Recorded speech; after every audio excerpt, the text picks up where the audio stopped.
Oh. Hey, what's going on, guys? My name is the Grizzly J Adams, and today we're going to look at the GTX 555 and see if it can perform on today's latest games at 1080p.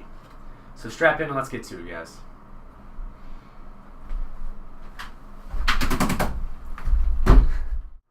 The GTX 555 is an OEM graphics card made by Dell. This card was released on May 14th, 2011. Being an OEM graphics card, this card can be seen in a lot of Alienware computers made by Dell. The GTX 555 has a whopping 1GB of DDR5 memory, 288 CUDA cores, a graphics clock of 776, and a processor clock of 1553 MHz. The GeForce GTX 555's memory clock runs at 1914 MHz. The card supports SLI, CUDA, 3D Vision, PhysX, and DirectX 12. On Nvidia's website, the GTX 555 fits somewhere in between the 550 Ti and the 560. There's only one difference between the information that Nvidia shows on their websites and my card. My card is a single 6-pin connector, while on Nvidia's website there are two 6-pin connectors.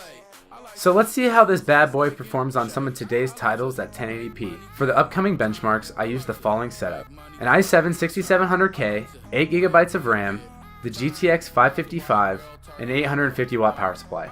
I know the CPU is totally overkill for this card, but I just wanted to get the absolute best performance I could out of the card so I could show you what this card is actually capable of. The first game I benchmarked was CSGO.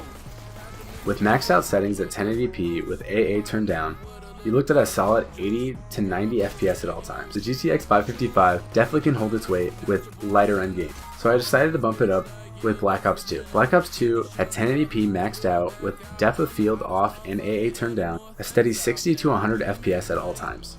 Throughout the whole duration of playing, the card never dropped below 60 frames per second. In a different light, Left 4 Dead 2 ran flawlessly at 1080p maxed out with AA turned down. This resulted in 100 FPS plus at most of the time. Now for the big guns. Rainbow Six Siege ran at a solid 45 to 35 FPS at all times. I wouldn't really say this is playable for it being such a Twitch shooter, but it definitely shows the balls that the GTX 555 has. Bumping it down to 720p might give you that silky smooth 60.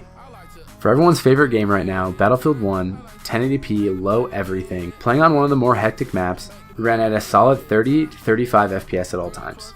Although I don't find this fully playable, I could definitely see 720p being an option with this card on Battlefield 1. For the last game, I chose The Witcher 3. Being one of my favorite games of all time, the GTX 555 ran it at 1080p low everything at a cinematic feeling 20 FPS at all times.